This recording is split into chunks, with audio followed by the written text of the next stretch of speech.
what we have to do is focus on showing up, just feeling really good and inspired and happy and excited. I just think about it like, let's say I go to farmer's market and I'm popping around to each of the vendors at the farmer's market, and I'm just at each one, I'm so excited. So nice to meet you. Hey, oh, this croissant is amazing. That dip is the best. And each one, I'm bringing like that type of energy compared to like if I went to the farmer's market and at each vendor, I was just like hood on, kind of like closed on, like, here you go, thank you.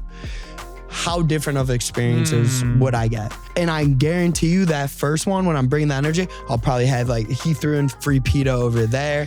That croissant, he gave me $20 off. Like that, you know what I'm saying? Like, or if I'm this, the only thing that I'm gonna be able to manifest at that space is like somebody else is bad things at that point. So like, but if I'm at this high and good vibration, like, and like what excites me about that is like, it could be as simple as like a free pita chip, or it could be as big of like, I just met my wife. Right. You know what I'm saying? Yep. That's why you gotta choose that vibration. Like that's like, you can't even fathom what will unfold and that takes faith. Chad Sonkin. What's up, my brother? Welcome back to the podcast. Thank you, dude. You know, you're actually the first person. This is the first here. You're the first person that's been on the show 3 times. Really? I think this is your 3rd time. Actually, 4, man. Yeah, it's 4 with This Danny is 3 solo. We did 2, and then great episodes. We should go back and listen to those. Yeah, we should. We just re-listened to the 5-year we did with me, you, Danny, and Ryan. That was great. Yeah, and I listened to the one that you and I did back in 2020. Was that the first one? That was the first one. We spit some fire We there. did. But it's crazy like how much we've grown since. Yeah. It's cool. And that's why I love doing these conversations regularly, especially with someone like you know, a brother, a colleague, a brother in this life, to the part of the fellowship as we keep learning and growing, because these are cool earmarks for us to measure our growth against as well, and to jam on what's present, what's alive. Yeah, you know? what's present, what's alive. You're so good at like conducting a really good space to just tap into a little bit. And I think like what we'll probably do here today is just through some good dialogue and through some great conversation is just unlock some truths, like talk about our practice, because that's what we are constantly doing, is practicing, and that's how we're living, and just like discover some good things together, like talk some things, you know, so give some people some permission and hopefully inspire and teach some good stuff. Amazing, man. Yeah. Well, it's a pleasure to have you here, brother. Thank you, bro. It's a pleasure to be here. It was fun. Just the other night I was looking back, I got into on my iPad, it showed like a featured photo, and it was from when we were living in the fraternity house together almost 10 years ago at this point. And and it was like a little video walkthrough of our fraternity room. Brought me right back. Yeah, dude. I sent it to you. And it was just cool looking back at that chapter and that phase. And one of the things that I remember as I like saw the video pan through our room, we had an epic beer wall, didn't we? Yeah, we did. We had an epic beer wall. We had the cool beer wall. I really dedicated some time to that beer wall. You did. That was fun. Drank a lot of beers for that. But one of the things that struck me about that space in particular was it was a space where everybody else in the fraternity like would come to get a breath of air. Like they would come and just people would come by and just vibe to just be in that energy, because we were on some good stuff back then. Like I just remember that was that sophomore year of college for me was really like an activation year. And that was, and you were such a big part of that, where we were just, I mean, we're not even 21 yet. We're 20 years old, I think at the time. We're 20 years old and we're just starting to dream. So right, this is again, just about a decade ago now. And we're just starting to dream about like the future. And for whatever reason, there was something that was planted within us that we kept talking about with each other, which is we're going to do something big. Like we're going to do something special. We're going to do something special. Like we're not here just to exist. We're here to live and to thrive. So like, I'm just curious to get your perspective, because you know, you're a professional dreamer, and I love Kid Cudi line. Tell me what you know about dreaming. Baby. So tell me what you know about dreaming, Chad Sonkin. Oh, thank you. Yeah, great question. And it's funny because as you were saying that, like our room really was such a safe space, I think, for a lot of like our fraternity brothers at the time. We'd always have so many people like trying to come through and crash. And we were in the basement and everybody else was upstairs and we wanted to be upstairs originally so badly. But we had like the last pick and we ended up getting stuck in the basement. But we had our own bathroom. And that ended up being the biggest blessing. God had our back. Like, that's a great point. I remember when we were drawing sticks to choose a room, everybody was on the 3rd floor and that's where you wanted to be. That's where you wanted to be. And then it was the biggest blessing. We ended up in the basement because it was quieter so we could actually sleep. And we had our own bathroom and shower versus like the big gross locker room shower up top. And that was really like that original, that was the beginning of, for me, my spiritual awakening. So like, I'm honored that like I inspired you because like you were totally inspiring me. Like, I mean, you were journaling all the time, which I had never ever seen before. Like, I only thought like, no offense, like I only thought girls like had diaries, you know, like so like that was, and you were saying shit like, yo, like we would walk around our college campus and we'd be like, who has it better than us? Like, who is living a better college experience? And we'd always say like, maybe like a D1 quarterback starter at Ohio State. But besides that, like, but yeah, man, like that room, that space, was where like we really started dreaming big. I think like based on how like everyone else kind of reacted around our space and our energy, like we did quickly realize like we have something special here. We have something special here. And like, you know, when I met you and you told me you were Jewish and I thought you were messing with me because your last name was Church. But that you also went to Hawken Day Camp. It was like, okay, like, no, me and like our paths were bound to cross. It was inevitable. It was inevitable, but the fun part is that the stuff we used to dream about then, we're literally living now. And I think what I appreciate about our relationship as well and our friendship is that we do a great job reminding each other of that. And that's so important. It's so important to remind yourself, like, to look up and see what in your life that you now hold in your hands that you once just held in your mind. Like, what is something in your life that you are living or experiencing that you once wanted? Maybe it's a new car, maybe it's the dream apartment, maybe it's your partner, your job, whatever it is, your physical health, your body, whatever it might be. There's something in your life right now that you once wanted so badly and you dreamed about. And now it's in your life and it's probably even bigger than what you dreamed about, but you're probably used to it now because we're on to the next. It's like old news. By the time it actually comes, it's old news. And then you're on to the next dream, you're on to the next manifestation, you're on to what's next and what's evolving. So it's always like, it's old news, but I think what's important is to remind each other and ourselves that what we're living now is literally what we talked about. Literally the dream. Like if you told, like, I pinched myself. I literally pinched myself because if you would have told me when we were 20 years old in that fraternity house that on a Wednesday in December, I'd be driving down from LA to San Diego to come work in the office with my best friends, with my whole family, like on a company that you started, that we helped found and build together. And then we'd go play some basketball with all of our best friends, like, and we hoop. We hoop. Yeah. And smash an amazing meal and then wake up the next day and rip a podcast together. It's like the fact that this is my life, it's like, I'm so incredibly grateful. I'm like, yo, we're here. Like, we've arrived. Like, I'm grateful for where I am now. Like, so hungry for more, but like so grateful that like I'm not surprised we're here because like it always has been inevitable. That's always been the word for us. Inevitability. But it's really like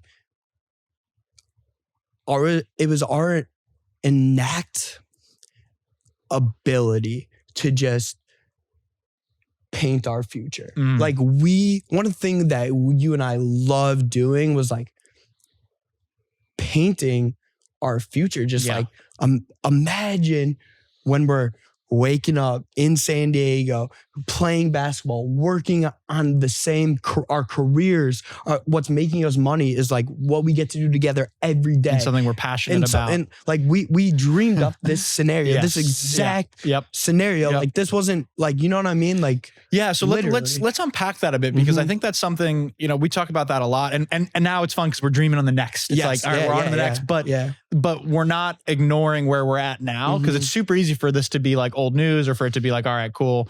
Either for us to settle or for us to just not show gratitude for where we're at and just be focused on the future. Sure. So let's kind of break down a little bit of like, one, how did we get here? Like, let's try to put some reason behind that and some things that we're practicing now to get to the next level. You know what I'm saying? And one of the things that I think that you hit on there that's huge is that gratitude. That gratitude is everything. That vibration of gratitude. Thank you, God. Thank you for where I'm at right now. Thank you so much. Because when we're grateful, when we're on that vibration of gratitude, then we're just telling the universe more of this, please. Yes. Right? It's like order up, like more of this, please. Yes. And it's going to bring us more to be grateful for. When we're focused on what we're grateful for in our life, it's going to bring us more to be grateful for. Like, I know that to be true. I've seen that to be true.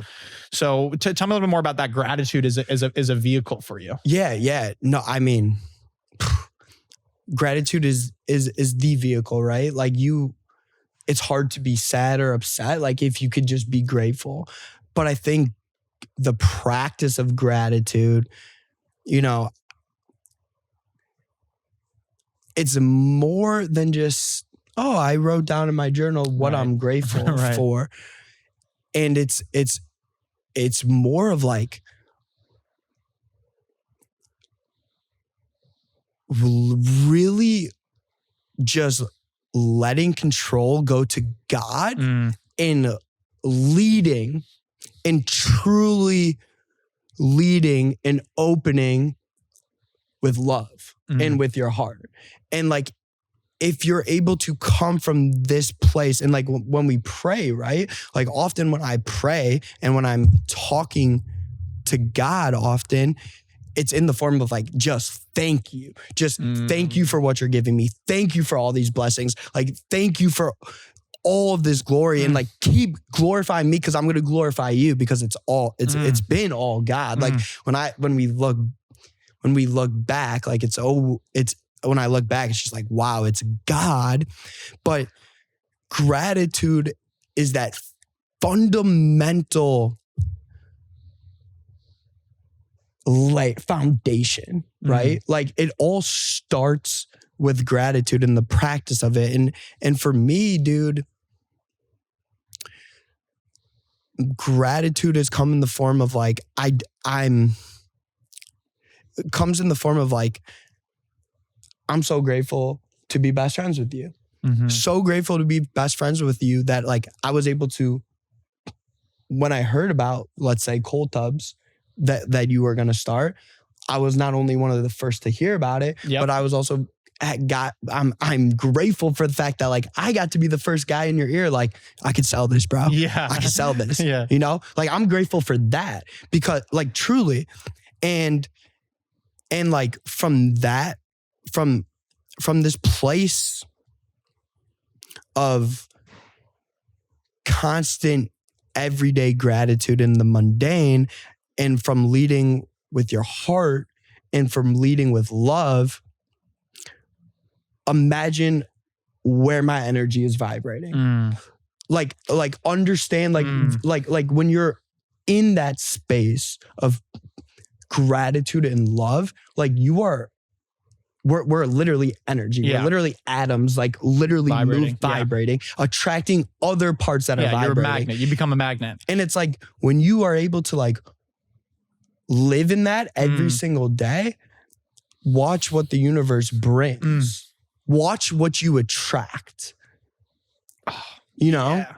And for you, you know, you're someone that everybody admires your energy, right? People's like, oh, that guy's got amazing. We often call it, you know, at Edge 3 Labs, we say, Chad's our in-house energizer bunny, right? It's like, so I think you're providing great answers and context towards people asking like, where do you get that energy from? It's like, I think you're speaking it here, right? Yeah. Which is amazing. Yeah. And it's something that we can all do. And it's a practice, because every day it's like, right now, and for people listening to this as well, you could be, maybe you feel that energy swelling within you. You can kind of feel it building, like that's it. And it takes these conversations, it takes these things that inspire you to be able to vibrate at that level. And that's why, like, I love listening to the Abraham Hicks on YouTube or inspiring YouTube, or you read an inspiring book, you have inspiring conversations that brings your energy levels up. It raises your frequency. Absolutely. And one thing we were just jamming on earlier is, I think it was from James Clear, but be in a tribe and surround yourself with people where your desired behavior is the norm. Yeah. And that is something, I mean, that's why we call this podcast Find the Others. It's been a mission of mine, because that's everything. That's everything. It's everything. Bro. Being able to have these conversations with people, listening to these conversations, being in the room with people that are talking about this, and it's your desired behavior where we're getting up and we're going to the cold tub in the morning. It's like, that's normal for us. Or we're talking about gratitude. We're praying. Like, this is normal behavior in our circle and in our friend group. That is my desired behavior. Yeah. And when you can surround yourself in a tribe of people, and even if you don't have that immediately in your vicinity, you can listen to, you can tap into, you can read, you can follow the right people on Instagram. Like, you can surround yourself with it, virtually at least, then it brings your vibration up. It brings your vibration up, and it's like, and us doing this is like almost selfish, because like on my end, because like I'm learning from you. Like how often, like, right? Like, it's like, we're not sitting here talking as if like we're the 100% experts. No. Everything that comes out of our mouth is gold. Listen to it. We're sitting here talking as like, we're unpacking. We're learning this, and learning this, and coming and like unlocking this stuff through conversations. And that's what that's something I was so grateful for from you. Like, when we were in that fraternity house, was just like, I'm having conversations now. I'm learning through just talking to you on things like that. Like, I just didn't understand or even really think of at all before. Right? Like, mind opening, right? And like, that's why I love like what we do, which is cold water immersion and sauna. Like, that's like, you and I, all of us, our whole team, like, we could go cold tub and sauna and have the most deep, empowering, inspiring, like, conversations that like we're taking away, like, true, like, you're writing stuff down. Yeah, exactly. That's a good barometer for me. I spend time with people that, when I'm having these conversations, it's like, oh, I'm going to write that down. Like, that brought through an insight with me, and I'm learning and growing. And you just walk away from those conversations feeling so lit up. Like, I had dinner with good friends, Rochelle and Q. Shout out to Rochelle and Q, not too long ago, and we had an amazing conversation. They cooked a beautiful meal. We had great deep combos. Like, also shout out to the air fryer, because dude, I'm telling you this, I'd never seen anything like this in my life. Q cut an apple in half, threw it in the air fryer for like 30 minutes, took it out. It's like this caramelized, crisp. Wet. Literally, that's it. We sprinkled a little cinnamon on there.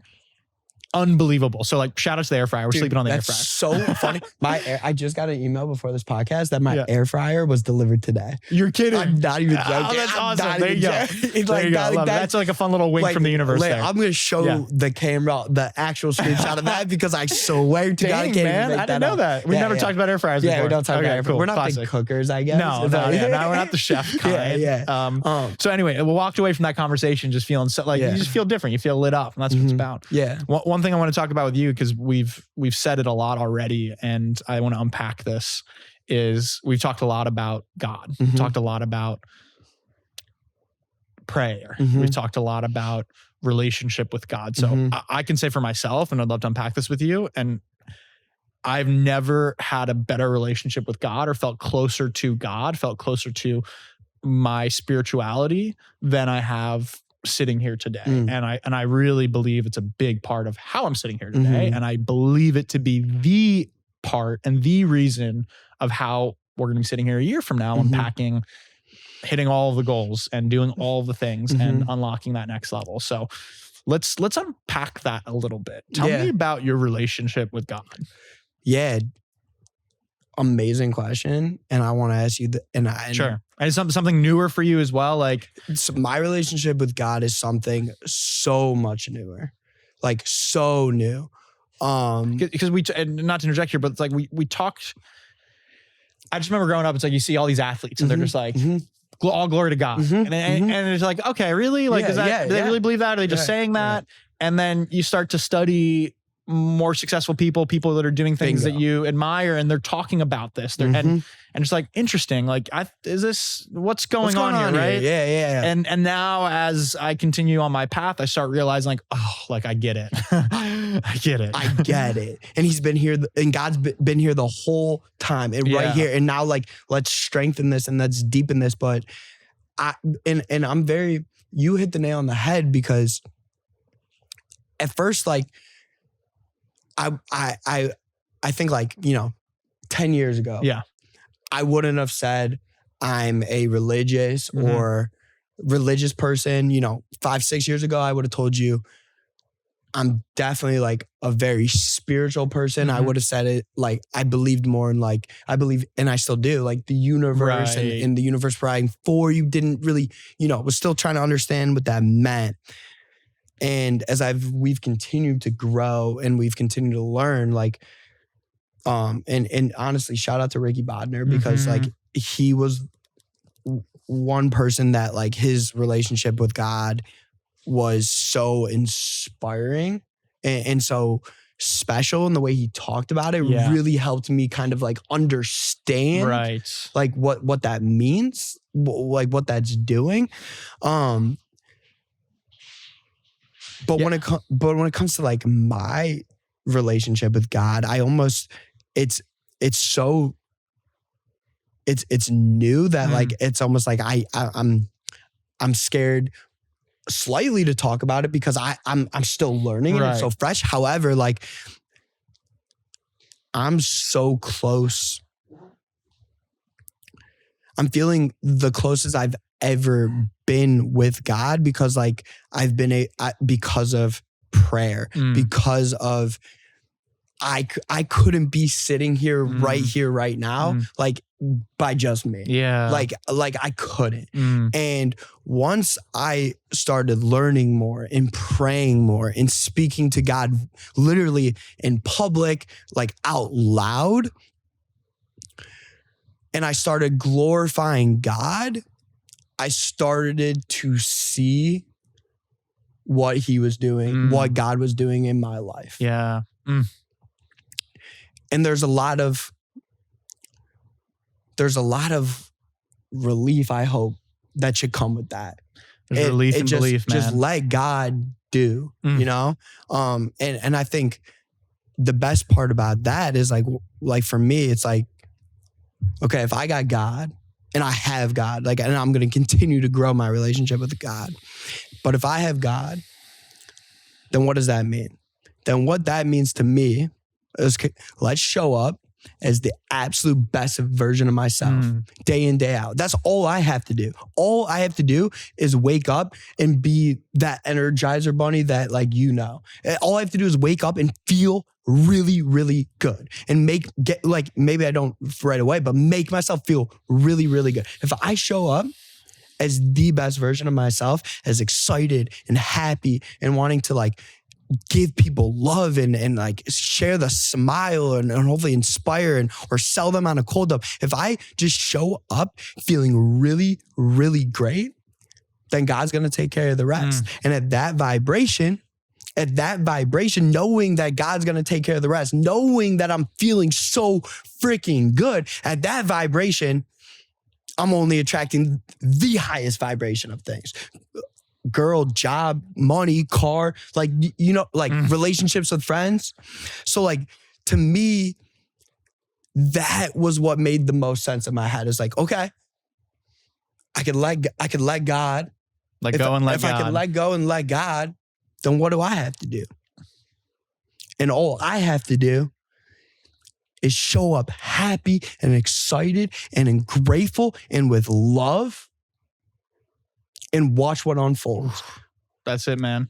I'm not worried about the outcome. We talk about this a lot, and one thing that you're saying that's resonating with me, especially right now, is that delegate. Like, there's so much that we try to take on that's not ours to take on, And that can feel like, you're white knuckle gripping something, you're trying to make something happen. And that's the way that I've approached most of my life. And what I thought was what got me here, but what got me here isn't going to get me there.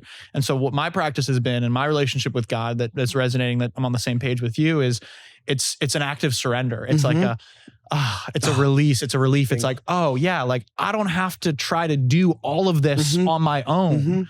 I can focus on, like you said, showing up as my best self, feeling good, and trust that I'm a co-creator in this. I'm a co-creator. And I think that's something too in the manifestation world. People miss the part of like being a creator and being the creator. Yes, you're the creator of your reality, but we're co-creating here. Co-creating. And there's a lot of relief in that. It's a collaboration. And we're just a small part. Like the big part, the energy that pulls the tides and moves the moon and controls gravity and allows the sun to rise every day and blooms the flowers. We don't have to do any of that. We don't have to do, even within our own body. It's like, we don't have to think about releasing enzymes to digest the food. Like we don't have to think about sending signals. Like God's got like that. That's a force beyond our control, our conscious control. We have so little to focus on. And I really do believe that when we direct that little that we can focus on feeling good, on receiving, on being a match, on allowing, and we work with God on that page, then magic happens. Magic happens. And we're sitting here living our dream. And I know with that inevitability that we're going to continue to live the dream, and whatever it is that we decide we want to continue dreaming, because we're showing up and we're allowing that to happen. So for me, it's like that relationship with God, and God can be such a loaded word and have a lot of stigma for people. I've often said the universe, I say Hashem as well. In Hebrew, Hashem means the name, which is like the name of this energy, this oneness, this force that's here.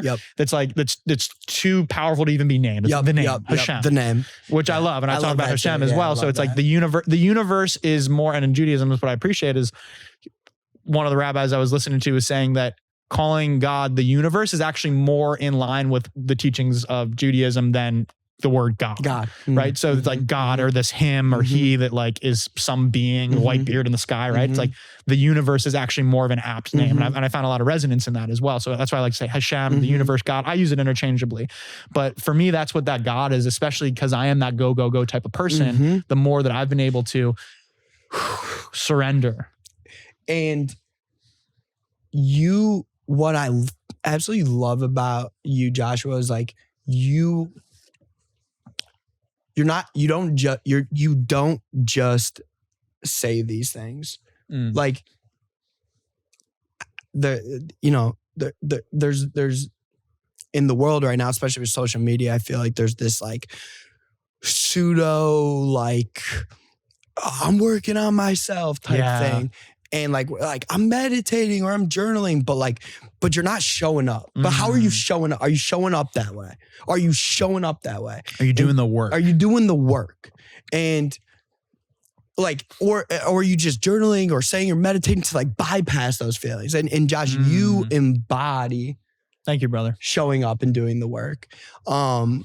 Literally, truly, like something like, and you've done this forever, and it's something that like, that I have gotten just from being around you.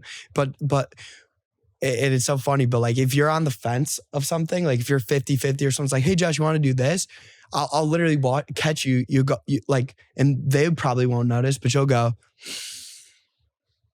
and you'll sit and feel what's alive for you. And then immediately be like, no, I'm going to do that. Like, and automatically know your answer. And I'm curious, like, can you talk a little bit about that? And like, how God and how like being able to like pause and take a breath and like actually feel your heart and feel yourself like helps you not just like make decisions, but in every aspect. Yeah, great question, man. Thank you. Received very well, brother. Yeah, it's been something I've been focused on for several years. I mean, the better part of this, this decade, I would say, really these last 5 years, is this concept and this intention of leading from a place of intuition. It was something that it was an insight that came through doing one of the retreats I was doing, I think in Sweden, doing a cold immersion exercise, and this concept of I have natural inclination to lead and to be a leader. And I've been aware of that in my life and through certain experiences. But what happens if I can potentially lead from a place of intuition and not just lead like, okay, cool, like I'm going to just head down, go. But what happens if I can take a deep breath and tune into that intuition that I believe is always guiding us and we all have access to, and lead. And that's been so much of my journey and my practice of, and why I believe I've had so many different injuries and adversities and physical challenges, is because it's been bringing me closer to my body. And that's what cold immersion's been done for me. It was the first major tool that totally changed the way that I commune with my body, that I can feel, all right, we're not just living in our minds, stimulated here, and the digital, blah, blah, blah, blah, blah, blah, but hold up. There's this body here, and there's this body of wisdom here. We all relate to having this gut feeling about something. You have a gut feeling about this. You have an intuition about this, or my intuition was telling me this. Like, that's accessible to us. But in order to do that, what we have to do is we need to turn the volume down on our mental chatter, and we need and allow the whispers that the intuition speaks in to increase. And all of a sudden, it's like a muscle. It's like going to lift. Practice. Like, it's a practice. Like, bro. that's got to like. It's a practice. It's a constant practice, and it's a practice every day. It's a choice to practice that. It's like going to the gym and lifting weights, like our friend Joe does over here at One Paseo. He's getting trying big. He's looking big. You know, like he does in One Paseo. So it's a practice of, it's building a muscle. And when we can build that muscle of that intuition, then all of a sudden we start to be more in touch with that. And so I would say that's something I've been focused on for many, many years. And it's been a game changer because it helps me navigate the business world, helps me navigate relationships, of listening, because there's always, it's either hell yes or no when you really tune in. Yeah, dude. You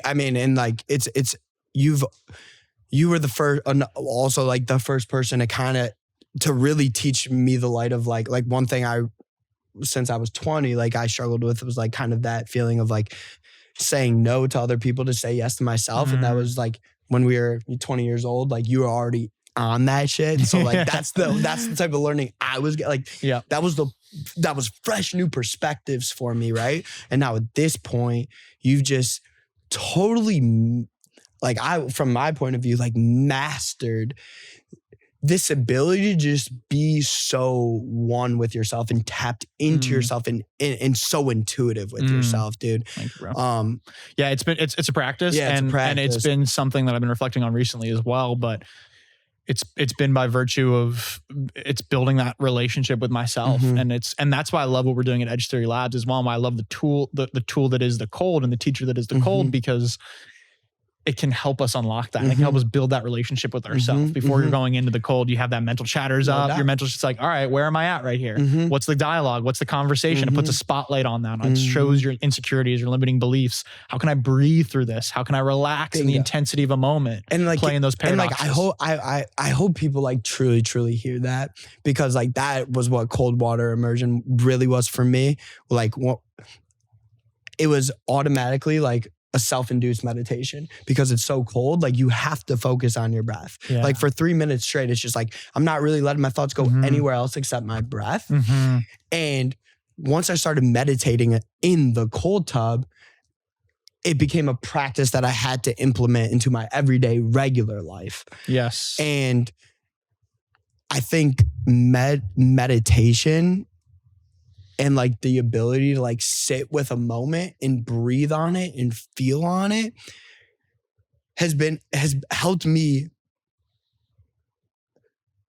drastically understand like the decision I want to make, what I want to do, and re-energize me, declog my brain, because like when you know that's been something cool to witness too on your journey. I mean, I remember early on when you were living in LA, you were in your head a lot. You were in your head a lot. Totally. And it was something I know that you've dealt with your entire life.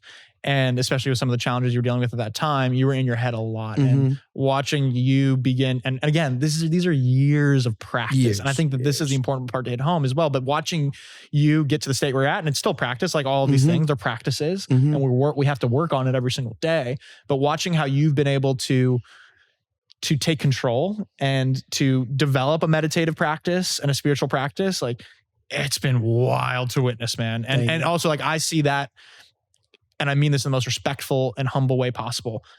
How you've been able to do this, anybody can do it. You know, 100. You've been able to master and to work on practicing mindfulness and meditation and being present with yourself and tuning in these ways with all the things that you had, especially at the time going on, and how you've been able to get to this point that you are now. Like anybody can do that. Anybody can do it. Anybody can do it. And everybody should do it, because like the practice that we're talking about put me in control. And a lot of that also being in control comes from like that relief in God. Yeah. And trusting that like God's got the bigger plan. But it's like I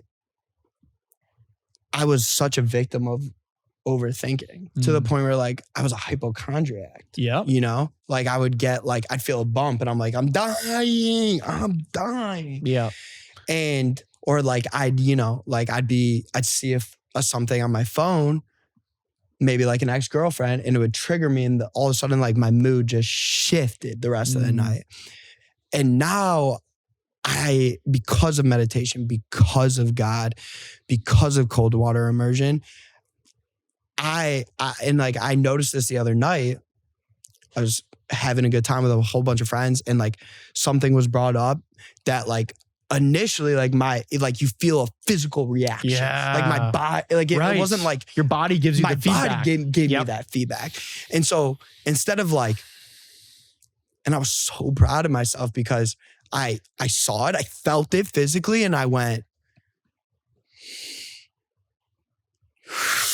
and I gave like a couple of those. I got out of that car. I sat with that feeling. Like I didn't like ignore that feeling. I didn't push that feeling away. I said, okay, what is this? What is coming up for me right now? What is happening? Why do I feel this way? Okay, this is sadness. Okay, this is a little bit of anger. Okay. And then I transformed it to love in my mind and said, no, but I love this person. And like, I love you and I love me. And like, I'm going to send you love and love it and let it go. And then I was able to completely move on and move forward in a moment that like years ago would have sent you down the spiral staircase for the next week. Right. Yep. And in this moment, I was able to not only sit with it, let it pass and let it through, but then come back right back to like where I was. And that's the practice. That's the practice, bro. Wow. Well done on that, man. That's the practice and that's the work. Yeah, like, that's the work. That's the work. That's something I've been big on recently as well. And I talked about it in one of my recent podcasts on working with these heavy emotions. And I definitely encourage everybody that resonates with to go listen to. But when we feel these different emotions, and I love how you said your body felt it, like we notice where in our body we feel it, like we feel the tension, we feel the sweaty palms, maybe we feel in our body. Let me breathe into that for a second. Yeah. What is that? Yeah. What is that? What's coming up here, body? Like, what are you telling me? What's the feedback I'm getting here? Okay. Oh yeah. I notice that feeling of sadness. I notice a feeling of anger. I don't need to take that on. I can notice that that's present. And when I take that observer seat and I say, I'm noticing a feeling of this, it creates a separation, and you don't take that on. And now all of a sudden it doesn't throw your day off. So good. Because it's not you. You are the observer of those emotions. You are the observer of those thoughts. You are not those thoughts or feelings. You have those thoughts and feelings, and they come and go like ships in the night, like clouds passing over you, like cars on the freeway. And like you just said there, you said it, is I got out of that car. Like I didn't have to be in that car. I could just observe that car going by and notice that I'm the observer of those things. And as soon as you just create that separation, it allows you to really receive the value from that emotion, because that emotion of sadness or anger, that's there for a reason. What is this? Let me feel this. Let me feel this fully. And as soon as you do that, every single time there's the insight comes through, if you're present with that. What is this feeling? And how does this, like you said, how does it transmute to love? Because it's love at the end of the day. Yeah. How does this bring me closer to love? And how is this transmuting to love? And it happened for you and amazing. That's the work, man. Dude, it happens in the nitty gritty. That's the work. Like if anyone's ever struggling with like overthinking or just being in their own head or like unwanted thoughts, like that right there, listen to the last 30 seconds of that. You want to hit rewind on that. That was brilliant, bro. Like observe it. Yeah. And now, I also want to say like, what would you tell someone? And I'm curious because like I've seen this in my own personal life. Some people are stubborn, dude. Yeah. Some people like you have to make a conscious choice to be like, I'm gonna do the work. I'm gonna buy into this. Because I've seen people that know the answers. Like I know you're smart. Like I know you're tapped in. I know you know God. I know you got this, but for some reason you're fighting it. you're fighting it, or you're rejecting it, or you're not letting yourself heal, or you're choosing, or maybe it's for some reason you like that emotion of anger and sadness. You're choosing that emotion and that what that's doing for you. Like intuitively you must be, or else you wouldn't allow yourself to keep feeling it, right? Like, yeah, it's a great question, man. I think that we're all on our own journey, right? We're all, I think it's a Ram Dass quote. I love it. He says, at the end of the day, we're all just walking each other home. And like that always just resonates so deeply with me, right? We're all pushing each other's buttons, triggering each other in ways that allow for our ultimate healing and for what we've come here in this lifetime and in this world, in this 3D time-space reality playground, what we came here to learn ultimately and master and to work on and to heal those parts of ourselves, of our greater selves, right? Our non-physical spirit self, our energy.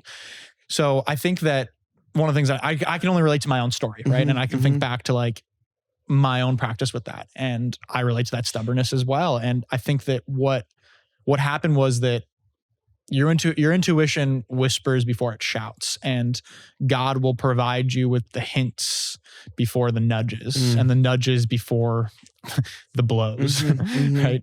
All to get you onto that path. So I think that we're all walking our own path and our own journey. And I think that we will have the experiences that we need to get us to the healing and the time that we need it the most. So I think a big part of that is trusting. And what I do is like, because you can't control that with someone. You can't, as much as, because that's frustrating. You can lead a horse to water, you can't make them drink. Yeah, we have little brothers. Like exactly, but like they got to go through their own. Absolutely. And so what I've just done in those situations is send those people and the people close to me. My father's one, right? Send them love and model that for myself. How can I model that for myself? And I thank God for my father in so many different ways, but in that relationship as well has taught me that as a big lesson. And how can I embody what I want him to embody, right? And what I want him to see. How do I just focus on embodying myself? And something we talk about as well is be so good that they ask questions. Like make them ask questions. I love that. Create that magic so that they ask questions. Whoa, I noticed you're feeling well, or you're doing these amazing things. Like what are you doing? How are you doing that? So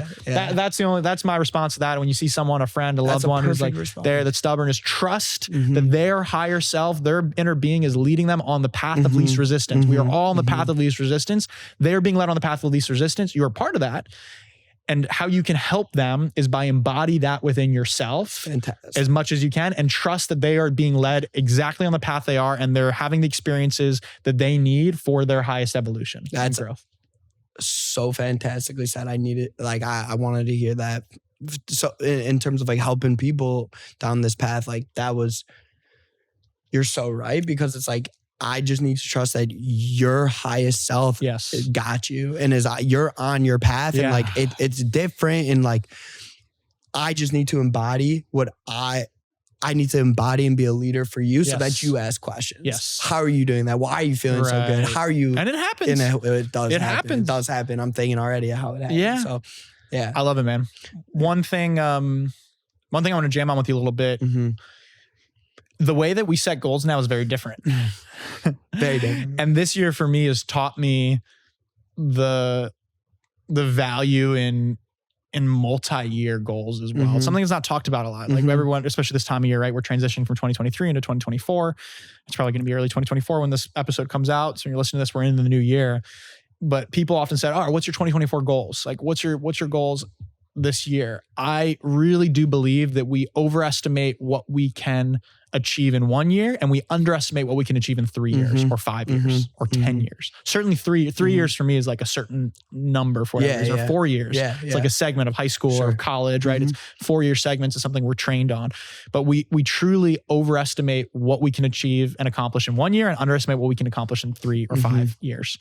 And I found that to be true this year. This year, I've achieved so much and received so many beautiful blessings and goals that I've accomplished that people can look at and be like, wow, amazing. Like you're doing great. Like, how'd you do all that? It's like, these are years in the making, like literally years in the making. Been earning it. So I've been reflecting on that for myself as well. And as I think about 2024 goals, like my goals are less, okay, and it seems a little counterintuitive, but it's less of like, I'm going to achieve X by Y. I'm focused less on like the SMART goals of like, I'm going to achieve X million dollars in revenue this year in the business and do X, Y, Z, get X number of views on the podcast download, or do X number of episodes. That comes kind of naturally, at least in this point in my life. And it served me at one point, but for now, my goals are focused more on the embodiment goals. Mm-hmm. Like you were saying, Mm-hmm. how do I want to show up? What's the intention of how I want to show up? What are the practices that I want to be? What is the process that I want to be embodying? Mm-hmm. Who do I want to become? Mm-hmm. Mm-hmm. And from that, then that's my job. And then from that, I invite and I open up the door for God, for magic to come through and to give me even greater goals, even greater accomplishments than I could have imagined. Than you could have imagined. And open that door to being surprised and delighted. 100%, like 100%. That to me is how you set goals. Is like, who is that intuition of like sitting down and understanding like, okay, no, who do I want to become? A like disciplined leader, like you know what I mean? Like who do, and we did that exercise. Like I would share mine or share one of them just to like show, but because for me, when it comes to setting goals is like, it did serve a purpose for us, and I loved it at that time when we're setting like hard, realistic goals. But for me, I've also always been like, and I'll say this, and I say this humbly, but I'm a cleaner, dog. Like there's not an off switch. Like I don't just turn this off. Like it's everyday shit out here. And I don't have an off switch because like, and you know, and anyone that knows me, like I don't make it through movies. I just pass out, and I'll pass out anywhere because like it's not an off switch. I just like kind of knock out. But like my thing is like, it's like this is on 24. This is on 24/7. Like I got to peel myself back. That's why like when you text me, you know, at 10 p.m. at night, sometimes I'm like, I might not be able to read this because I'm not going to go to bed. Like, you know what I'm saying? Too jacked up. I'm going to get too jacked up. But I believe in like a North Star is kind of how I see it. I love that. And tell me more about that. I believe in having like, I believe that humans should have like a North Star. And it's less about like, I want to make this, like my goal is to make this much money in this amount of time and to be this and this. And it's more about like, this is my North Star, meaning like, this is the person I want to become. And like, one of like my North Star is like, has never changed, has never shifted since I can remember. Bought my parents a house in San Diego. And the biggest, fattest, hugest house you've ever seen. And that is my North Star. Victory to me is when you get your moms right. Victory to me is when you get your moms right. And that's my North Star because like, if I'm doing that, then I'm sure then everything else is, God's got me on the rest, like I just have to, like we talked about, just show up every day in and out. So when it comes to like setting goals, I like to think about it as like, if I write it down on paper, I'm probably just underselling myself because I'm going past this. I'm going past, like we could go past it. So I like having a North Star. I like having an idea of like, this is ultimate, and like my happiness isn't tied to that though. Like, you know what I mean? Like I'm not like, my happiness is not tied to that fact. Right. And the work you're putting in is not for the outcome of that work. And the work I'm putting in is not for the outcome of that work. The work I'm putting in and who I become as a process of that work, that's the outcome. And Alex Hormozi says that in his first book, and it is so brilliant.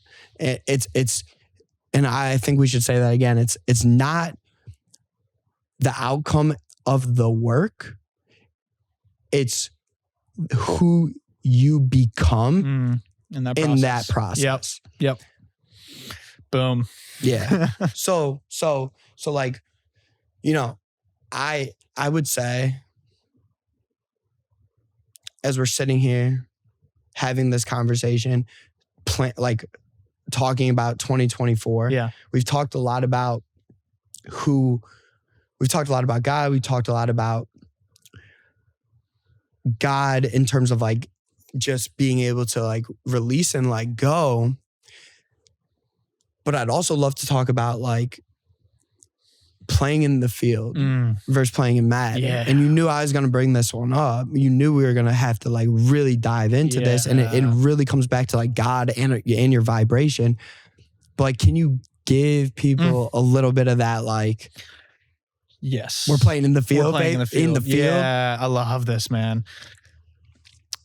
You sent me a podcast a couple weeks ago. It was Dr. Joe Dispenza on Lewis Howes, School of Greatness. Yeah. Great podcast. Yeah, I love Great guys to listen to. Great podcast. And I was listening to the episode, and a lot of it was like, all right, cool. Everything that anytime someone sends me something or out of the blue, or someone like you that obviously I trust sends me something, and like you send it to me, and then you send it to me again, and you're just like, no, you should listen to this, right? These people saying stuff, listen to this, like, okay, sure. And then when someone follows up, I was like, did you listen to it? I'm like, I should probably go listen to that thing now, right? This is God telling me there's something here for you. There's a nugget. And I do approach everything in life that way, whether it's a conversation, whether it's a book, a movie. It's like, all right, a person, interaction. What's the takeaway here? What's the nugget? There's something here for me. And I look for that. That curiosity comes to life. And I'm sitting there, I was on an airplane, I downloaded it, so I was listening to it on the airplane. And the nugget finally came through towards the end of the conversation. It was like, this is why I was listening to it. And Joe Dispenza talks about this concept of playing and working in the field, not in matter. And what he means by that is, like you were saying earlier, we're all just energy at the end of the day, right? We're all just like energy vibrating at different frequency, which allows different forms of matter to happen. And that energetic game and playing in the field, that is that energy, this measurable field of energy. Like right now we're emanating energy fields that can be measured, and it's measured scientifically. There's a great film by Greg Braden talking about the one field. Literally they're measuring this scientifically and how it transcends time and space. Fascinating. So playing in the field, playing in that energetic game, not in the matter, because in matter follows, and matter is dense, and matter is what is. Abraham Hicks talks about this concept of don't focus on what is, focus on what is becoming. It's the same thing. Don't focus on the matter that's here, focus on the field, focus on the energy that's bringing that. Because right now is old news. Right now is what's manifested as a result of previous. It's old news. We're creating in real time. So for me, playing in the field, not in matter, means playing in this energy space. It means tapping into this energy that we're talking about here. It means catching these waves. It means thinking about, as I think about 2024, and we set certain business goals, revenue goals, sales goals. It's like, that's not here. And we have no indication to believe, like we don't know how that's going to happen, but we know that it is. And playing in the field means not getting caught up in like the day to day, and something that we work on all the time together is like, how do we not get caught up in the day to day of like, oh, what were our sales today? Or like, crap, we're falling behind here or there. But how do we stay in that vibration and know I'm going to keep showing up, planting the seeds and trusting that it's going to take care of itself. And the cool part is, every year that goes by, and business has been such an amazing example of this, and our growth and our explosive growth within Edge Theory Labs has been the greatest teacher of this and the reflection of this, because it's all just an energy game. It really is, because we nearly 2x'd our wildest stretch goal this year. Like we set a stretch goal and we almost 2x'd it. Yeah. Like we just came shy of 2x'ing that. Yeah, we did. Which is wild, because that stretch goal was, when we set that stretch goal a year ago, at this point was like, I don't know how this is going to happen. That's scary. But we're going to put it out there. And we almost 2x that. So that goes to show, like, we didn't know how we were going to possibly hit those numbers or those metrics, but it happened. And the only reason it happened is because we were focused on that energy of it, and we were focused on showing up and feeling good that way. And then matter followed. Like energy sets the precedent, matter follows. Like matter follows, the manifestations follow the energy. It's like it's trailing behind. And what we can do, and it's so easy to just focus on the matter and look at what is, but this month or this day, or it's like, it's not adding up, or like, I don't like the place I live. I don't like this, or I don't like this, or it's not here yet. And as long as we're focused on that, we're never going to be a match for what we're actually calling in and what we actually want. So that's playing in the field, not in matter. Rewind 30, like, dude, that is absolute gold, and you hit the nail on the head. That is playing in the field, not playing in matter, and the manifestation follows the vibration. Yes. Like that is such a beautiful, clean. I didn't say that. You just said that. Did I just say it? You just said that. That's great. Well, like that is that is just so unbelievable and unbelievably spot on. And I think it goes back into our conversation of like, what we have to do is focus on showing up, just feeling really good and inspired and happy and excited and eager. And from there, from that place, like, I just think about it like if I go to the farmer's market, right? Let's say I go to farmer's market and I'm popping around to each of the vendors at the farmer's market, and I'm just at each one, I'm so excited. So nice to meet you. Hey, oh, this croissant is amazing. That dip is the best. It's and a happy each croissant. one, I'm bringing like that type of energy compared to like, if I went to the farmer's market and at each vendor, I was just like hood on, kind of like closed on, like, yeah, thank you. How different of experiences would I get? And I guarantee you that first one, when I'm bringing the energy, I'll probably have like, he threw in free pita over there. That croissant, he gave me $20 off. Like that, you know what I'm saying? Like, or this girl heard me talking at here, and now she's talking to me. Yeah. And, or if I'm this, what vibration am I holding? What possibly, the only thing I'm going to be able to manifest at that space is like somebody else is bad things at that. So like, but if I'm at this high and good vibration, like and like what excites me about that is like, it could be as simple as like a free pita chip, or it could be as big of like, I just met my wife. Right. Do you know what I'm saying? Yep. Do you know what I'm saying? Yep. So it's like, that's why you got to choose that vibration. Like that's like, you can't even fathom what will unfold. And that takes faith. And that takes, it takes faith, right? To show up. And it's super hard to do. Like what you were just saying, like, you know, sometimes when sales are down that day or that couple of days, it's like, you got to keep showing up and we never waver. Like I always tell you, like, you know, I always tell you, for every second you're nervous if somebody for every second you're like, oh, we didn't get it. Like you're waiting to see the pings of the sales. Like, you know, that like I'm on the other end, just like doing everything I can to like make sure that those sales are coming through. But, and I kind of lost where I was going with that a little bit, but no, but you're talking about, it doesn't happen in the vibration. And it doesn't happen in a vacuum. Like you need to get out there and share that vibration with other people. You got to rub shoulders and like, that's how, that's literally how the magic happens. That's how you the bring magic happens. ends. So it's been big. And I think to the point of, when we're talking about 2024 and goals and accomplishing more in 3 than 5, like, or more in 3 years than 1 year. One of the things that, you know, one of the biggest goals that I had this year was crossing the finish line of an Ironman triathlon, right? And amazing, you were there. I had some of the closest people in my life there to support with that as well. Rob and I, we crossed that finish line. 16 hours, man, what a day that was. Crazy, dude. And I'm still riding the high from that, truly. And it's like one of the most fulfilling accomplishments of my entire life. It's funny because the week after was when I got named to the Forbes 30 under 30, which was amazing. Another manifestation, fantastic. Back to back.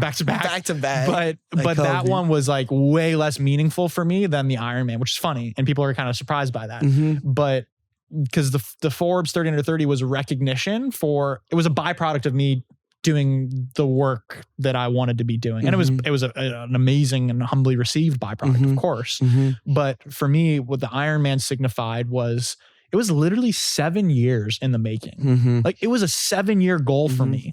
When I was doing my first triathlon, and I was in a kind of coming out of this rock bottom place where I was living in chronic pain. I had coming off another surgery. I was just in such a dark place, and I was just starting to kind of see the light. And I did the first Olympic distance triathlon, like a short triathlon. The idea of doing a half Ironman was absurd. The idea of doing a full Ironman was like, it made me want to throw up just thinking about how someone could do that distance after having some conception of what that distance really entailed. And so for me, that was like, maybe that's a one-day goal, right? It's in the back of my mind now. Maybe that's a one-day goal. And over years and setbacks along the way, having to pull out of a race the week before, like 2 days before. 2 days before. of having that shot, that just extended the horizon. It was like, all right, Yeah. cool, another goal. But the culmination of that was just like, I'm still just riding the high from that, because it was literally years in the making. Years in the making. The Forbes Years in 30 the under 30, making. years in the making. Mhm.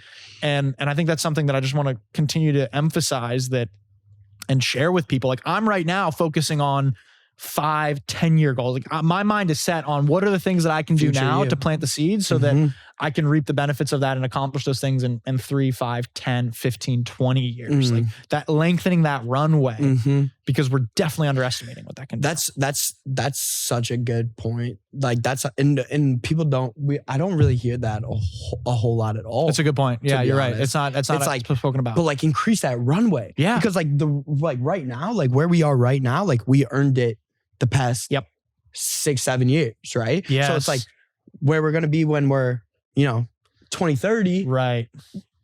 We're earning that right now. Exactly. We're paving earning the that path. right now. We're paving that path right now. We're leading the vibration of that. Yeah, we're leading. Like 3 years ago, Yeah. I was reflecting with my mentor in our last session, talking a little bit about some goals and intentions and workshopping that, which is so important to have those mentors and those people. Yeah. I invest in myself every single month. A lot of money to be able to have the right people around me. And one of the things we were laughing about is that 3 years ago when we were setting the 2020 goals, so just going into 2021, Edge Theory Labs didn't even exist. It wasn't even a thought. It was like, I mean, it was something in the background we were working, Rob and I were working on at the time, but it was like, it wasn't a part. Like I went back and looked at my 2020 and 2021 goals, and it wasn't even on there. Like, what I was focused on was so different, but what I was focused on that was so different was setting the stage for what we're doing now. So it's wild to me. It's like 3 years ago, this wasn't even a thing in my, it wasn't even in my purview. So, and look what I'm doing now. So I know it's like 3 years from now. If that was 3 years ago, what about 3 years from now? Like, what's the evolution of 3 years from now going to look like? And is that not so freaking exciting? It's so exciting. And again, that to me is it's not my job to decide what that is necessarily. Like I'm delegating that to the universe. Like it's not my job to figure out how we're going to make those crazy goals happen. It's my job to show up every single day the way that I can and what's in my control and let God do the rest. That's the practice. That's what I'm working on. Practice. That's it. Like that's it right there, that's bro. Summed up. That's summed up. If you take anything away from this, like please, like it's that right there. Show up feeling good. And like that's what Abraham talks about. Like that's what Abraham talks about on all of it. It just comes back to feeling good and let God and the universe take care of the rest. Like in its simplest form. Obviously it could get more complex, but in its simplest form. So yeah, that's beautiful, brother. I'm very fucking proud of you. And by the way, thank you, dude. Watching you do that Ironman, I thought 2 things. This kid's fucking crazy. And I mean, it was just so funny because like, I cannot believe how, I mean, I had like 3 pieces of pizza that day. Me and Danny had a couple beers, had some waffle crisp, like, and it was just so, and me and like our whole, like the whole crew and Tyler and Kat and Sam, like just getting to like come there and like be that spark for you as you were running on that. Like you could see it on your face. Like we would all talk, like you and Rob, as you would like see us, it was like, you could see in your face, like your faces light up and kind of get this rejuice. Yeah. Oh yeah. And that taught me a lot. That taught me a lot, especially because like I almost didn't go. Yeah. Because I was going back to Cleveland for Thanksgiving and I was so happy I was there. But like, you know, what that was, and then you hit the Forbes thing the next week. Like I posted like, this kid just ran an Ironman. And then the next week I'm like, this kid's Forbes 30 under 30. It's like, next week I'm going to be like, he's president, you know, but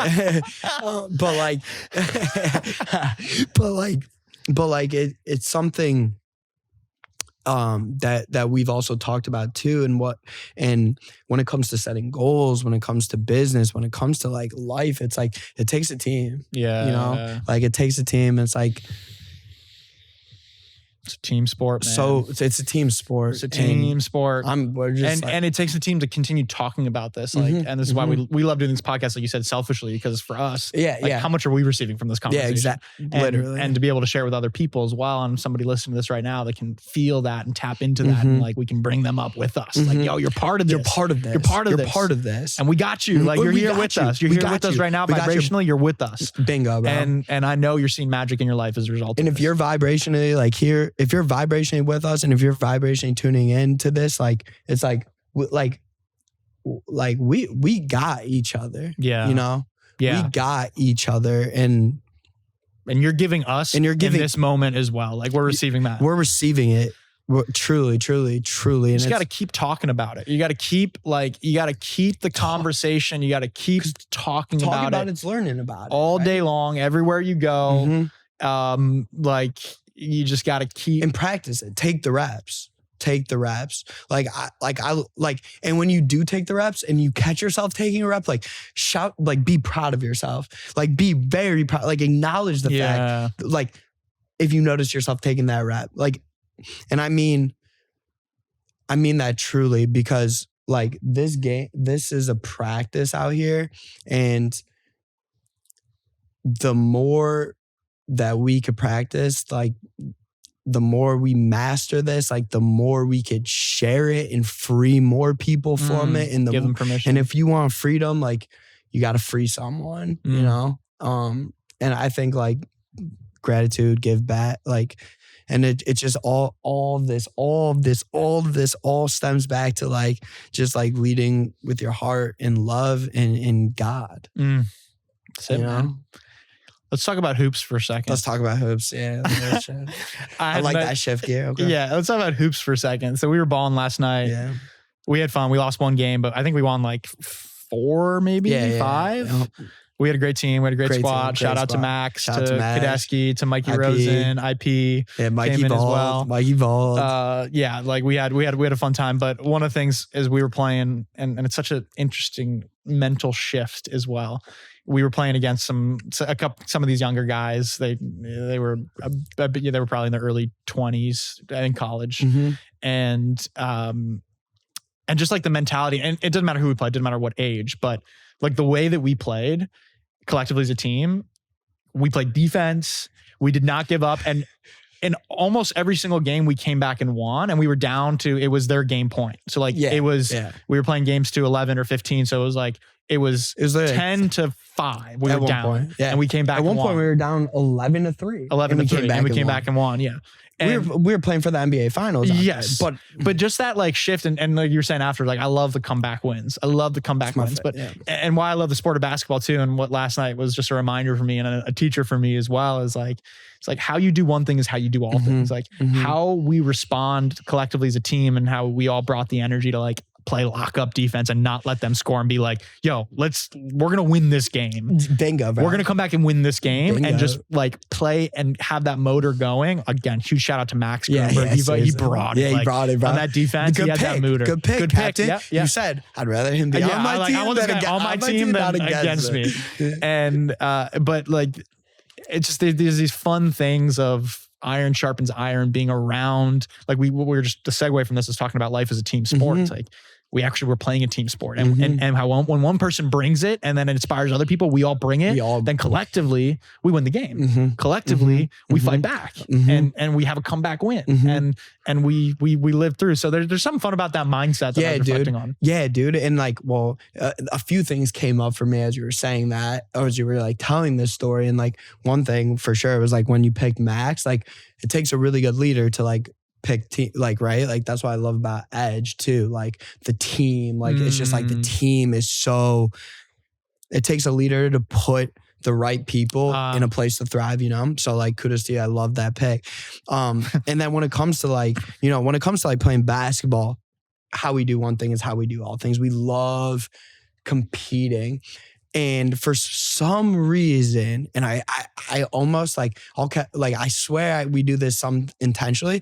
We like having our backs against the wall. Yeah. For whatever You're right, man. reason, You're dog. right. It, like, we like being down because now it's a story. Like, we could have just like at least I think this in my head. Yeah, It's we could have so true, man. we could have just wiped you out, but like we want you to like, get a little cocky, get a little chirpy. Like now you're beating us, and then we want our backs against the wall so we can come back and make it an even better story. A comeback win is better than a blowout. It is. Like, we'd rather have the comeback win and dig deep and fight for that comeback win than just blow someone out. Then just blow someone out, because we like betting on ourselves. We like betting on each other, and we like, for whatever reason, we like putting our backs against the wall like that because it brings out that dog in you, bro. And you're like, that dog in you is like, it's so important to be in touch with that dog in you, right? We all have that dog within yourself. We all have that dark side. You gotta be dangerous. You gotta be dangerous. Show me a successful man that's not dangerous. Show me the most extremely successful men, you would be like, he's a little dangerous. Yeah. No, you would. Yeah. You gotta be dangerous. Like you like and in control and in a relationship with that. What the ethics of our fathers says, who is a strong man? He who has control over his inclinations. It's like that's the biggest thing. It's being able to, like, strength is being able to have that relationship and to be in control. Jordan Peterson talks a lot about that as well. A dangerous man in control is like, that's a good man. That's someone that, and that's a good person. It's important, especially for men. If we talk about men for a second and we talk about masculinity for a second, that's such an important part of it, is being in touch with those parts of yourself. Because if you're not in touch with those parts of yourself, if you're not exploring those parts of yourself and building a relationship with those parts of yourself, then they're gonna rear their ugly head in ways that are destructive or harmful or negative. So being able to be, and that's why we love sports, and that's why sports is a great outlet. Challenging yourself, getting in touch with that dog within yourself is so important. So important, dude, because like we like to go, like we need to go primal with it every now and then. Like we need to use like at least me, we want to, like, it's the same reason we want to Iron Man. Like that feeling, like when we woke up this morning sore. If we were sore. We're getting, 28, 29 pushing, but we were a bit sore. We cold up, but we felt that this morning and we're like that, we relished in it. Like I love that feeling of waking up sore. But that ability to just sometimes like you got to have that ability to be able to just go dog mode, right? Like I want to look to my left and look to my right, and like on the court last night I did. It's like I got gamers all around me. Like I know these guys are gonna go in just as hard as I'm about to go in, right? And like, I mean, it brings me back to like college. Like at first, like when we started playing basketball together, we were always on the same team and we were balling out. I'll never forget the first time you and me sophomore year were actually on opposite teams, and we went fucking at it. Now it was like all love, but like we went at it. Like I think at one point people were like, because like we wanted to sharpen each other. We didn't want to like I didn't want to like necessarily beat you, but I wanted to have one on you. You wanted to have one on me. Like we love going against each other for that reason. We would wake up at 6 a.m. Go play one-on-one. We play one-on-one. We would go to the court and play one-on-one, which is a hell of a workout. Me and Josh would wake up early as hell. That's back in the day, like in LA, and we'd play basketball at 6 a.m. one-on-one, and we'd play best of 3 games to 15. And you at the end, you'd be like, "Oh, I'm about to throw up." Yeah, you'd literally be at the verge of throwing up, because then at that point, it's a matter of willpower. It's a matter of that's what that like edge zone, that growth zone, where everything in your body's like, stop, no, and you're like, I'm gonna go a little bit further and grow as a result of this. But you said on the court last night too, and we talked about this, but you want to be like, I want to be the dumbest person in a room. I want to be the worst person. Like, I don't want to be like, I want to be the best person on a basketball court, but I don't want to be the best person on a basketball court. Like, I want to be guarding someone who's better than me, because that's going to either force me to shut down or show up. Exactly. Are you going to shut down or show up when you're lined up against someone who's better than you?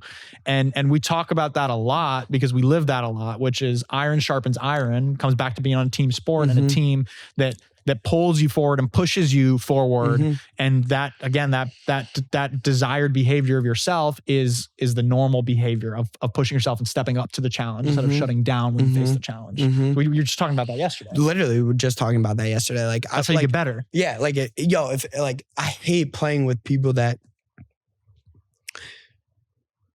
don't play hard. Yeah.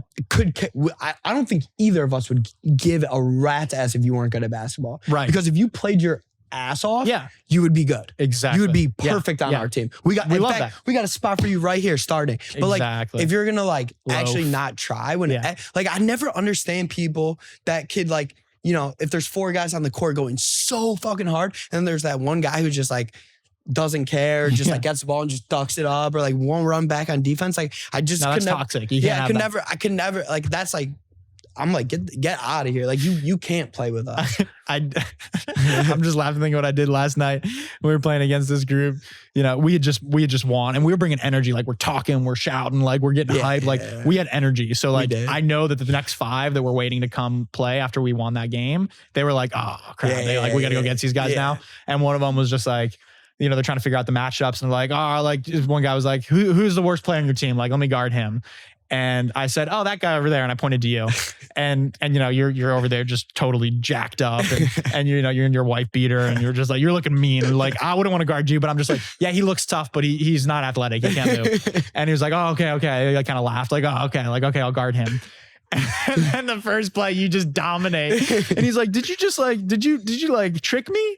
Like, and I'm like, you best believe I did. Like, you're asking me for who the worst player is. Like, I'm gonna put you on the best player because I want you to grow. And like, I'm gonna mess with you, like, for sure. And then the next play, I just hear someone, you're sprinting down in the backcourt, sprinting on a fast break. I literally just hear someone out of the corner of my ear say, holy shit, that guy's fast. I'm like, yeah, that's my dog.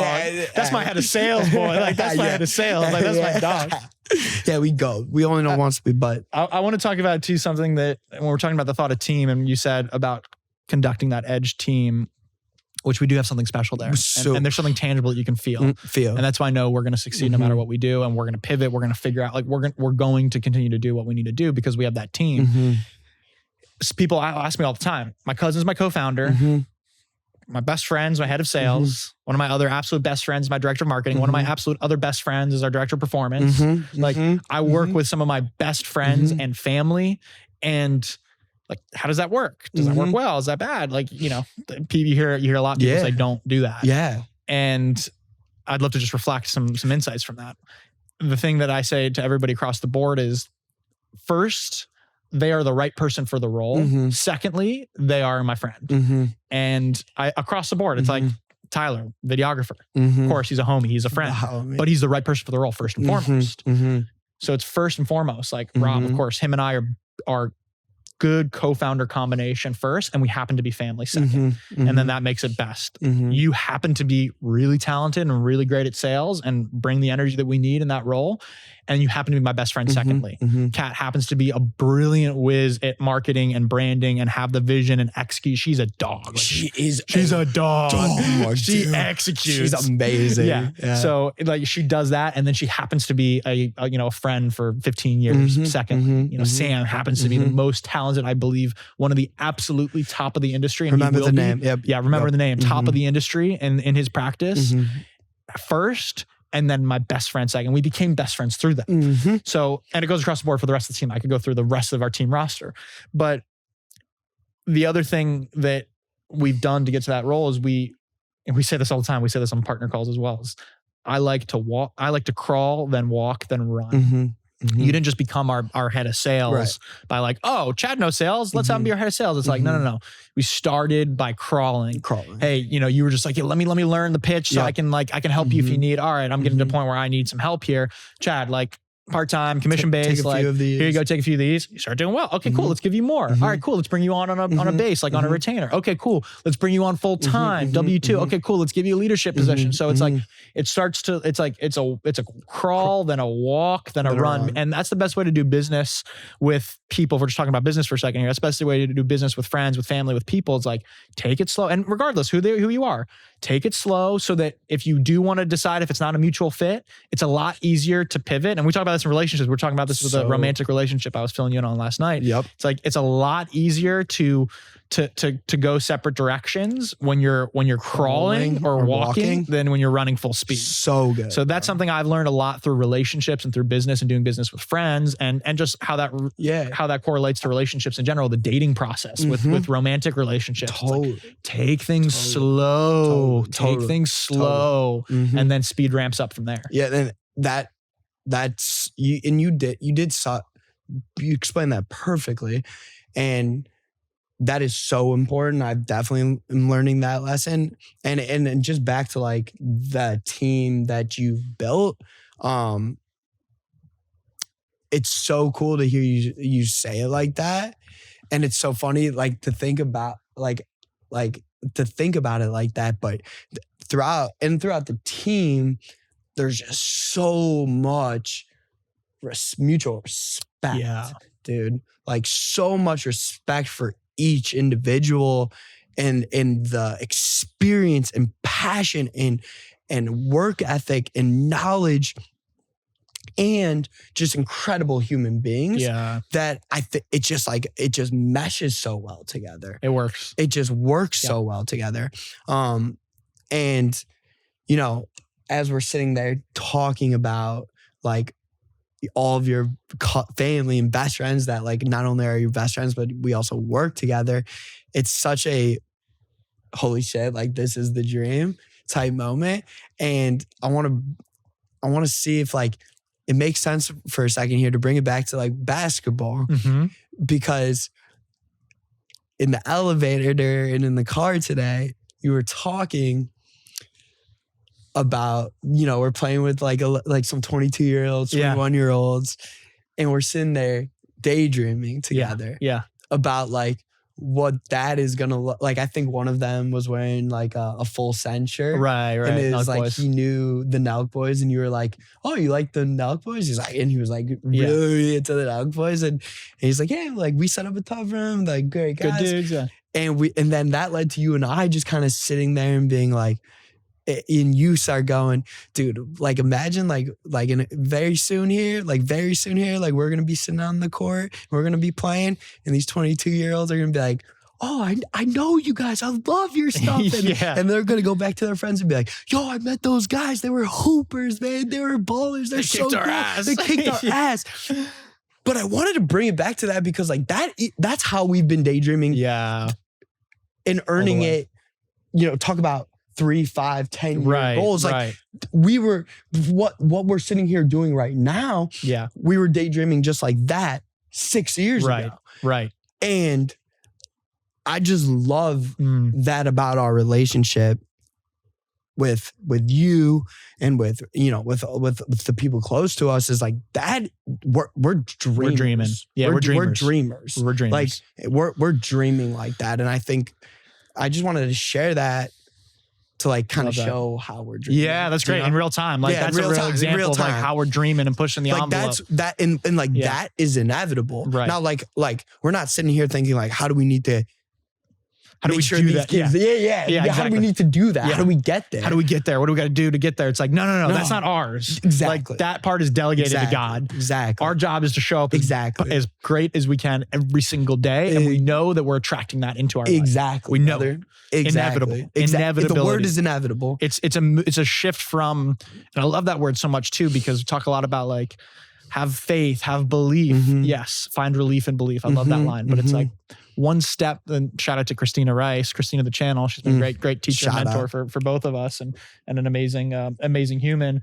And one of the things that she's helped me with a lot is making the step from faith and belief and like hope and like, oh, like I believe and I hope that to be true, to just knowing and trusting and knowing. It's like, it's moving past trusting to just knowing. Inevitability. Like I know this to be a fact. I know this to be true. And it's done. Cool. It's done. It's done. It's done. It's done. It's done. It's done. Vibrationally, it's done. And now we just got to receive it and we'll translate it to the matter. We got to work in the field and we're translated to matter. It's like, this podcast probably sounds redundant. We're talking about the same thing over and over again in different ways. But this is what the core, this is the core of it. I think this is the foundation. Yeah. Like This is all we talk about. This is all we talk about. Yeah. This is all we talk about. This is all we talk about. And just discovering new things together in this, at the core of this. Yep. Because this is the foundation to me, man. I think I'm so grateful for it too, because I'll call my pops, I'll call my dad back home in Cleveland, and like me and my dad have the best conversations, talk this, talk that, and then we'll always get into it. Like he likes when I get him jacked up, so like I'll start like slowly, like you gotta fucking crush that court case pot. Like we'll get jacked up.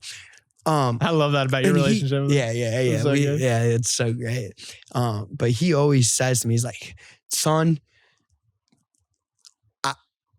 I wish, or not saying I wish, but he's like, son, if I was thinking and talking the way you are at 27, 28, and I'm 56, 57, I'm learning this stuff. And so like, I'm so grateful that we've been able to like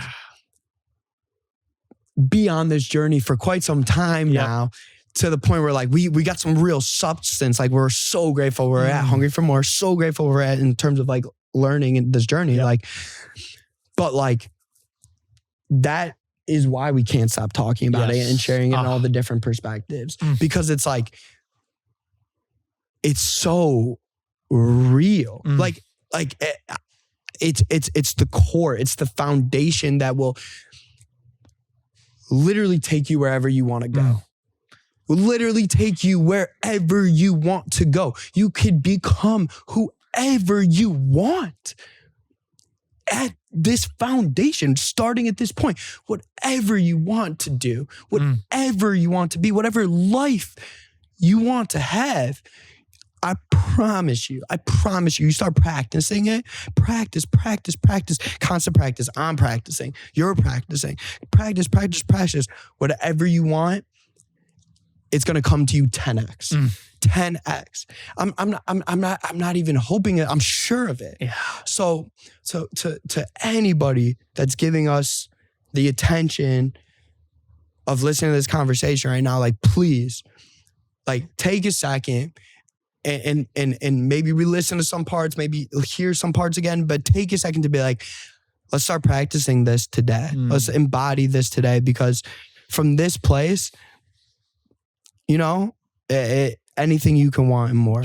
So I love it, man. Yeah. I love it, dude. That's so it, good. Bro. And the cool part too is that hopefully now we're starting to have more things to show for it. We talked about this when we were just kids in college, and we're just like, are we just stoners in college? Like, are we just stoners that are dreaming big and like, are we doing anything about it? Like, okay, it's nice to talk about it, but like, okay, we're playing in the field and we're vibrationally dumb, but like, what's the deal? Like, where is it? But the cool part is you guys got a beer wall. You got a beer wall.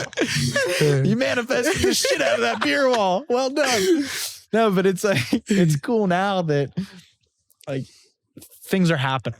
Right? You can't, they're starting to be, the proof is in the pudding, right? And we've talked about that as a while. It's like, it's starting to happen. It's like, it's happening. Like we're doing it. We're turning heads. Like things are showing up and matter. The things that we've been believing, we're now seeing. The things that we held in our mind, we're now holding in our hands. And it's enough where we're starting to like, people are taking note. And that's a funny thing. Like when I was talking to you about the Forbes thing, when you called me to congratulate me, and we were jamming and relishing it for a sec, I was just like, oh, they ain't seen nothing yet. Like they think this is impressive. Just wait. And those were some of the first words that they were out. Nothing yet. Like just the start. It's just the start. It's just bro. I had an incredible conversation with my cousin a couple nights ago, and he was just saying like, dude, we're so proud of you. Like, we're all so proud of you. Cause I was telling him like, I literally told him I'm going down to San Diego, playing some hoops, working from the office, waking up, doing a podcast. And he's just like, that's the dream, dude. Like you're doing it. Like you're doing it, Chad. Like we're so proud of you. And I'm like, going to talking to teams, talk about that for a second. Talk about that for a second. I mean, bro, like, let's talk about that for a second. Literally like the fact that like I'm working with athletes, professional organizations, high school all the way to like the highest level of professional sports, like when, one thing you specifically did that changed my life was like when I was at Bird. Mhm. And I was at Bird. I had finished my internship at MVP Sports Group. I thought, I want to be an agent. I want to work in sports. I have to work in sports. Found myself at Bird. God, all God. Thank you. God bless. I found myself at Bird, crushing it at Bird in a whole nother lane that had nothing to do with sports. It was more of just an energy thing. I was like on recruiting and stuff like that. But I remember being at this spot in Bird. I'm like, things are going really well. Like there's a clear path for me to keep climbing here at Bird. But like, I still really miss sports and I love sports. And you were like, Chad, like it's not, how you are going to make your money does not yet exist. Like it does not yet exist. It's not like a job you just apply It's not for, the position doesn't exist at Chad Sonkin, right? It's like, it's going to be tech. It's going to be sports. It's going to be this. And like, that was the first time in my life where I was like, yo, it like, for whatever reason, like we were groomed to kind of believe like, I thought once I was at Bird in recruiting, like, oh, I'm in recruiting now the rest of my life. Like, this is what I'm doing. And when you shared that perspective, and this is why, like, it's a team sport, friendship is so important. We're talking, you shared this perspective. Like you went on the whiteboard in our house and you're like, you went Bird, you went sports, you went entertainment, you went like inspiring teaching. Cause like, those are the things you're like, it's going to be all of these, it's going to all funnel through all of these buckets, right? Like this is like, it's going to be you. And that perspective was a huge shift for me to realize like, I actually just do need to feel good. I don't need to have it all figured out. I just need to take the step. I just need to follow the breadcrumbs. Just keep taking the steps. Now that is so fast forward now to like what we did this year. And we're at the MLB show in Nashville. We're at the NBA show in Chicago. We're going to the NFL show this coming spring. We were at the NHL show this last winter. We're working, I don't want to name drop the athletes, but we're working with, I'm talking to like athletes and like-minded people on a regular basis that just like, it's just like, I'm not selling anything. I'm not doing anything. I'm just talking to like-minded people. We're getting like, I get to work in sports. Yeah. And like, I didn't understand how I'd ever get back to that, when I was at Bird and then when I was at Cloud Kitchens and Tech, like I couldn't understand like, how does it possibly like tie back into like, and just like even 3 years ago, this is a good point of like the 3 years, how much we can do in 3 years. Yeah, exactly. And it's just, it's pretty unbelievable what can happen. Yeah. If you just keep taking those steps. And that's the thing. So like, it's pinch me, bro. It's pinch me. Like, how do we get here? God, dude, I'm just a kid from fucking Ohio, bro, with like, like some red hair, kind of a day walker, not a ginger, but like, and like, I'm here and people, and like, I got people coming up to me, like, just so excited for me and happy for like where I am or like how I got, and just like so proud of me for like being, and I'm just like, oh fuck that. Like, but we just keep showing up and just keep putting in the work. Day in and and day out, man. Keep feeling good and letting God do the rest and like have a good team, like have your brothers and sisters around you and pinch me, bro. Pinch me. I love it, bro. By the way, what did you ask when I went on that tangent just now? I don't remember. Yeah, okay. Something good, clearly, that led you to that. Yeah. I don't remember, but yeah. So, I mean, I just think like it's so unbelievable what like the hard part with anything, right, is like the past and where we were becomes this, like, you could sit back in the past and be like, what if this, what I should have done that, or like maybe this. But like the past is so truly the past. And we spend so much time sometimes just overanalyzing like what's behind us. Where like, and I think it's because we just don't know what's ahead of us. But if you really take a second to understand like what's ahead of me is better than what I could even like actually come up with right now. Like what's in front of me and what's coming for me is like, even if I dreamed it up the best, it's gonna be. It always is that way.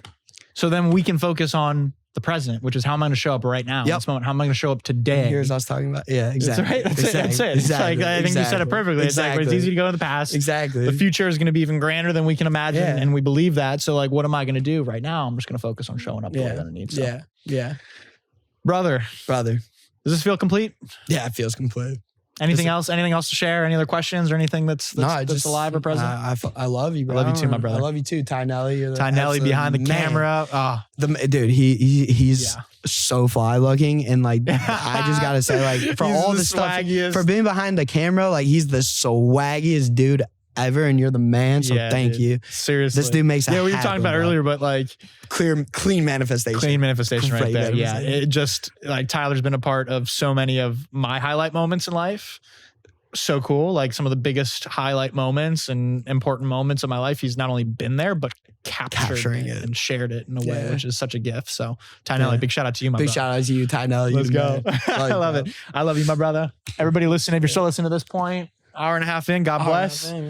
And I love you. I love you too. I love you. Thanks for tuning in. Got you. Next time, we'll do this again, man. Yeah, we'll do this again. Yeah, we'll do this again. Of course. We'll constantly do it. Constantly do it. All right, we'll see you all in the field. Lots of love. See you in the field.